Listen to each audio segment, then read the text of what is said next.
1939-এ কুমিল্লায় শ্যামাপ্রসাদবাবু যান। তো সেখানে শ্যামাপ্রসাদবাবুকে আক্রমণ করেন এবং সেখানে বাবা পুরো মাঠটা খান, মানে শ্যামাপ্রসাদবাবুকে বাঁচাতে গিয়ে তার রক্তমাখা জামা কাপড়। এবং তখন ছবিও তো একটা আছে যে হ্যাঁ। মাথায় পুরো ব্যান্ডেজ করা। একদম। কারা আক্রমণ করেছিল? এটা কোনো এক বিশেষ গোষ্ঠী করেছিল। সেটা আপনারা অভিবাদন পত্রেই প্রথমে লেখা আছে কারা আক্রমণ করেছিল, দেখে নেবেন। শ্যামাপ্রসাদ মুখার্জিকে নিয়ে এবারে অনেক কিছু হচ্ছে, তার জন্মদিনে অনেক কিছু হচ্ছে, অনেকে অনেক কিছু করছেন, সরকারিভাবে হচ্ছে, পাড়ায় পাড়ায় হচ্ছে, কিন্তু শ্যামাপ্রসাদ মুখার্জিকে নিয়ে এমন কিছু তথ্য, এমন কিছু ছবি, এমন কিছু ঘটনা রয়েছে যা আজকে আপনাদের সামনে প্রকাশিত করতে পেরে আমরা ধন্য মনে করছি।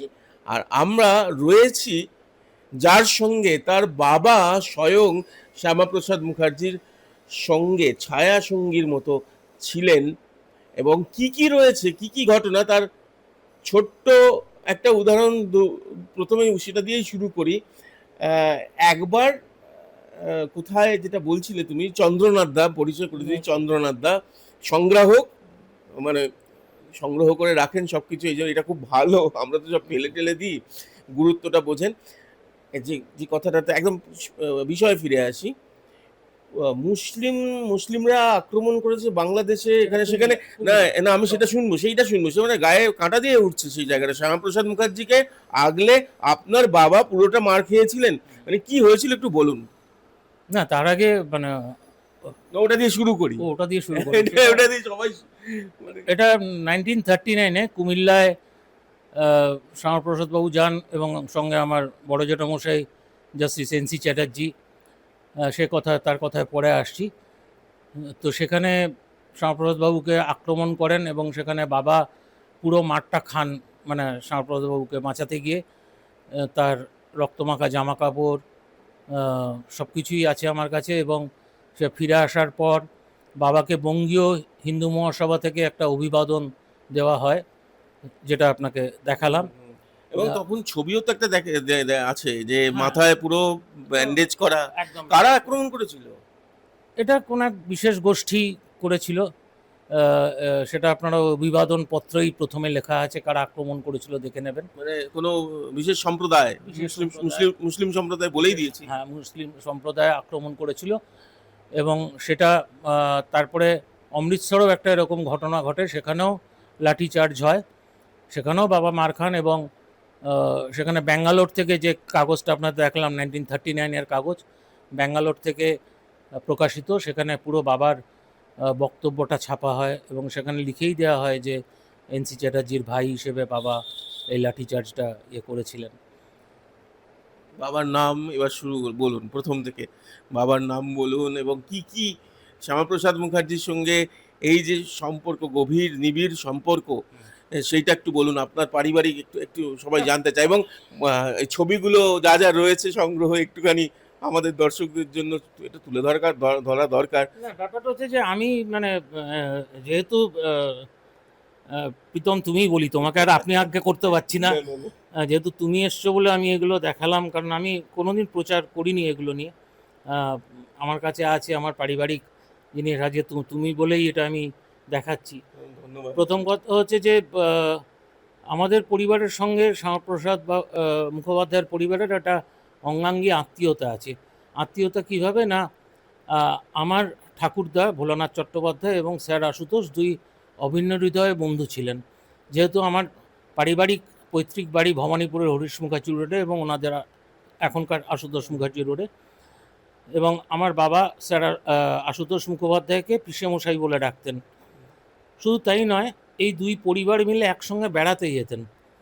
মানে রমাপ্রসাদ মুখোপাধ্যায়ের লেখনীতে আছে, মানে ওনার যে ভ্রমণের বইগুলো, তাতে লেখা আছে যে আমার ঠাকুরদাকে নিয়ে এবং ঠাকুমাকে নিয়ে, ওনার মাকে নিয়ে ওনারা তীর্থ করতে গেছেন। এই গল্পটা আমি শুনি চিত্ততোষ মুখোপাধ্যায়ের কাছ থেকে।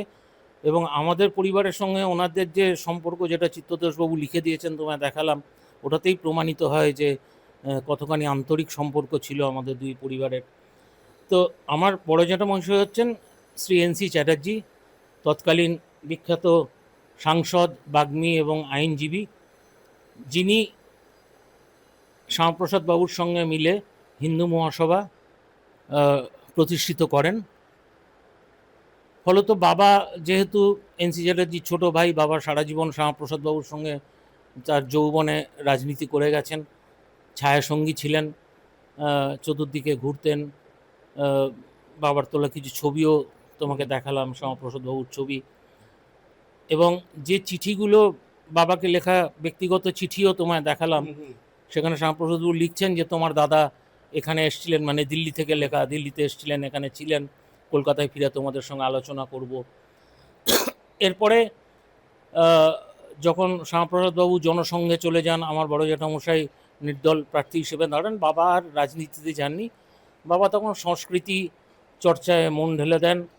তার পরবর্তীতে তো বাবার অভিনয় আসেন, বাবার শেষ জীবন, এবং সত্যজিৎ রায়ের 5টা বই অভিনয় করেন, মৃণাল সেনের খারিজে করেন, সত্যজিৎবাবুর সোনার কেল্লা, জয় বাবা ফেলুনাথ, জনঅরণ্য, ঘরে বাইরে, হীরক রাজা দেশে, এতগুলো চলচ্চিত্রে অভিনয় করেছেন এবং সেটাই বাঙালি মনে রেখেছে। বাবা যে অসাধ্য সাধন কাজটি করেছিলেন এরপরে, সেটা হচ্ছে 1949 সালে বাবা ভারতবর্ষের বুকে প্রথম শ্রী অরবিন্দ আবির্ভাব মহোৎসব করেন। এটা হাজরা পার্কে অনুষ্ঠিত হয়। বীর সাভারকর এসে এই উদ্বোধন করেন এই অনুষ্ঠানটির।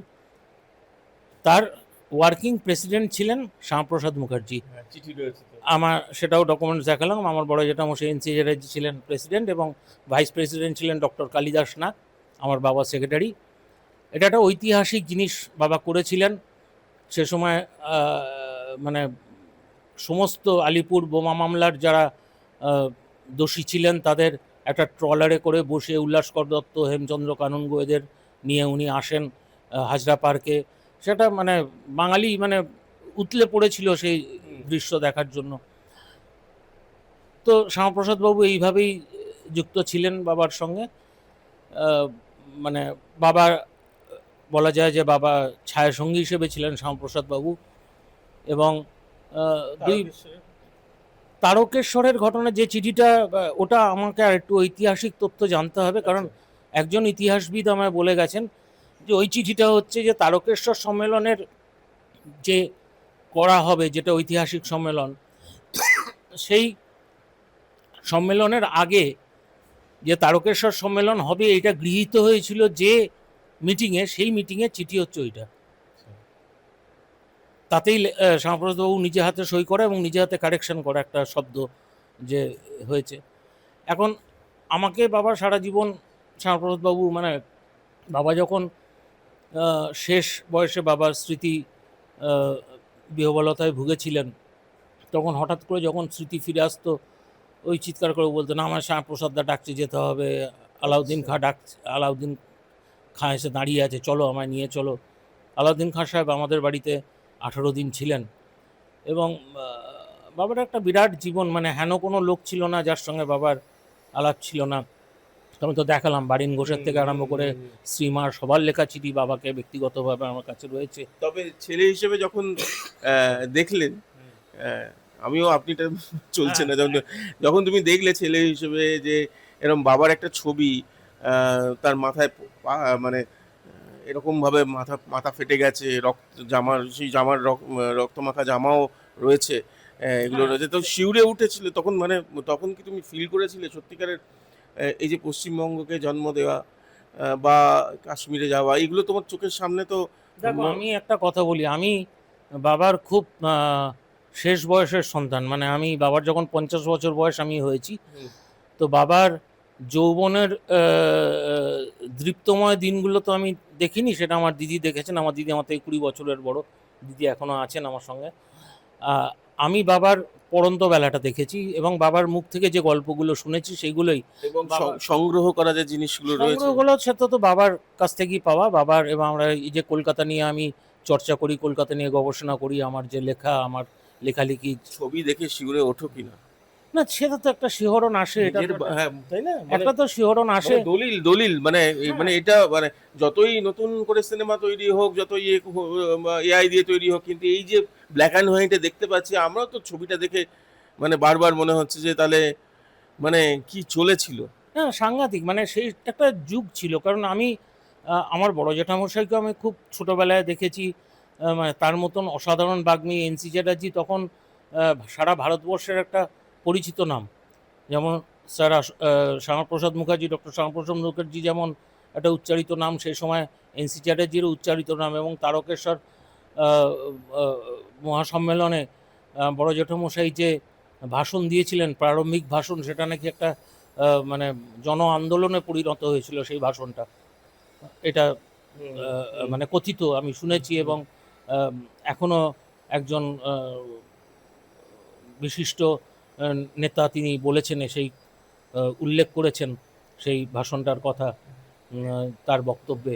তো তোমাকে অনেক ধন্যবাদ যে আজকে তুমি আমাদের সামনে এগুলো তুলে ধরছো। সঙ্গে সঙ্গে এটাও জিজ্ঞেস করবো যে আরো বড়ভাবে এই যে ছবি, এই যে এখন আলোচনা হচ্ছে, শ্যামাপ্রসাদ মুখার্জিকে নিয়ে চর্চা হচ্ছে, তার তো এগুলো জীবন্ত দলিল। এগুলো কি তুমি চাইবে না যে আরো অনেকে এটা জানুক? তার জন্য তোমার মনের ভেতরে কি ইচ্ছা রয়েছে, কিভাবে হ্যাঁ, সেটা মানে করবে? জানার জন্যতেই তো প্রথম তোমাকে জানালাম, তোমার মাধ্যমেই লোকে জানতে পারবে এরপর। হ্যাঁ, আমি গতকাল আমার ফেসবুকে একটা যেটা দেখে তুমি এসছো, হ্যাঁ। আমার সঙ্গে যোগাযোগ করলে, শ্যামাপ্রসাদ বাবুর চিঠিটা আমি পোস্ট করেছিলাম তার হুম। জন্মদিনের শ্রদ্ধার্ঘ্য হিসেবে। প্রচুর মানুষ ফ্রেন্ড রিকোয়েস্ট পাঠিয়েছে, প্রচুর মানুষ জানতে চেয়েছে, এবং কিছু মানুষ যারা জানে না, যারা শ্যামাপ্রসাদ বাবু নিয়ে পড়েনি, যারা দু একটা ঘটনার হুম। কথা হুম। মানে প্রচলিত ঘটনার কথা ভেবে একটা মানুষকে সহজেই ধিক্কার দিতে পারে, এরকমও কমেন্ট এসছে। আচ্ছা। মানুষের তো কমেন্ট করতে কোনো হুম। অসুবিধা হয় না। না, এটা আরেকটু বড় লেভেলে কি করার ইচ্ছা বা প্ল্যান? আমরা একটা চেষ্টা করছি, যেহেতু তুমি তো জানো আমাদের সংগঠনের নাম কলকাতা কথকতা, এবং আমরা প্রতিনিয়ত পুরনো কলকাতা নিয়ে কাজ এক্স্যাক্টলি, করি, খুব বড় করে, ভালো প্রদর্শনী করে। করি। তা আমরা একটা শ্যামাপ্রসাদ বাবুকে নিয়ে আলাদা করে একটা, শুধু শ্যামাপ্রসাদ বাবু নয়, সেই সময়কার সমস্ত মনীষীদের নিয়ে আমরা একটা পরিকল্পনা করছি, একটা প্রদর্শনী করার। বাহ! এটা এবছরই হয়তো হবে। আচ্ছা। হ্যাঁ, ঠিক আছে, খুব ভালো। খুব ভালো সংবাদ পাওয়া গেল।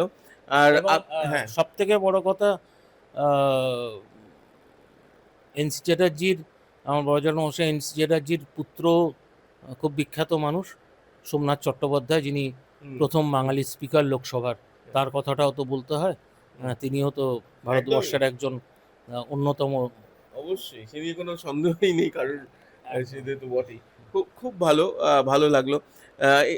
অনেক ধন্যবাদ জানাচ্ছি। আপনারাও নিশ্চয়ই ধন্যবাদ জানাচ্ছেন। যে সবচেয়ে বড় কথা, অমূল্য দলিল, অজানা ইতিহাস, তার যে একদম প্রমাণ ছবি, ব্ল্যাক অ্যান্ড হোয়াইট ছবি, যেটা বারবার মানে দেখতে হয়, এবং চিঠি, ছবি, সই, সে সময় ঘটনাগুলো যা যা শুনে আসছি, অনেকে বলেন, অনেকে সাপোর্ট করবেন কি করবেন না পরের কথা, কিন্তু তার যে জীবন্ত দলিল এগুলো আজকে রয়েছে ওনার কাছে, আমাদের দেখালেন, তার জন্য অনেক ধন্যবাদ।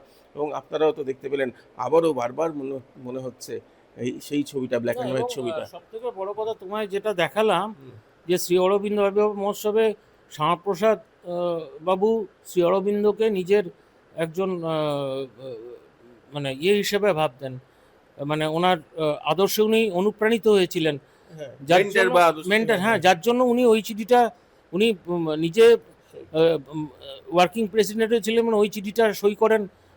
এবং কিছুদিন আগে শ্রী অরবিন্দ ভবন, যেটা হুম। রয়েছে থিয়েটার রোডে, সেখানে এই শ্যামাপ্রসাদ মুখার্জি এবং শ্রী অরবিন্দের এই ভাবধারা নিয়ে একটি অসাধারণ মনোজ্ঞ অনুষ্ঠানও হয়েছে। শ্রী অরবিন্দের যে পূর্ণা মূর্তিটি বাবা করেছিলেন ওই 1949 সালে, এই ইয়ের জন্য, হুম। উম, শ্রী অরবিন্দ আবির্ভাব মহোৎসবের জন্য, সেটি এখনও সযত্নে রক্ষিত আছে লক্ষ্মী হাউস রানীকুঠিতে। ওটা বাবা দান করে গেছেন, ওখানে ওটা সুন্দর করে রাখা আছে। এবং সবথেকে বড় কথা, আহ, যে সেই সময় শ্রী অরবিন্দের দেহের মাপ নিয়ে, ওই মাপে কিন্তু ওই মূর্তিটি করা। আচ্ছা, একদম এটা এক্সাক্ট। এটা এটা কিন্তু লোকে জানে না। হ্যাঁ, এটা একটা খুব মানে অজানা তথ্য। এরকম আরও অনেক তথ্য রয়েছে, আহ, তথ্য তো শুধু নয়, তথ্যর সঙ্গে সঙ্গে যে ছবি রয়েছে, চিঠি রয়েছে, একদম দেখলেও গায়ে কাটা দেয়, সেগুলো রয়েছে। আমরা সবাই চাইবো, আপনারাও নিশ্চয়ই চাইবেন যে এগুলো দেখার পরে এগুলো থাকুক, এগুলো সংগ্রহ করা হোক, এগুলো যত্ন করে রেখে দেওয়া হোক, কারণ এবং এগুলোই বাবার নামটাই এগুলো বলা হয়নি বিমল হ্যাঁ। বিমল এটা পরে করে দিও যে বাবার নাম বিমল চন্দ্র চট্টোপাধ্যায়, বিমল চট্টোপাধ্যায় হিসেবেই তিনি বিখ্যাত। বিমল চট্টোপাধ্যায়ের সুযোগ্য সন্তান, তিনি সংরক্ষণ করে রেখেছেন, আদরে যত্ন করে রেখেছেন সেই ভয়ঙ্কর ছবি, আহ, ভালোবাসার চিঠি, সব কিছুই এগুলো থাকুক, এগুলো তো অমূল্য সম্পদ, এগুলো চর্চা শুরু হয়েছে, আরও যেন চর্চা বাড়ে, এবং এই এই যে ইতিহাসের দলিল, সেগুলোকে যত্ন সহকারে সবার জন্য রক্ষা করা হয়, এটাই আমরা চাইব। রিক্তমের সঙ্গে প্রীতম দে, এই সময় লাইভ।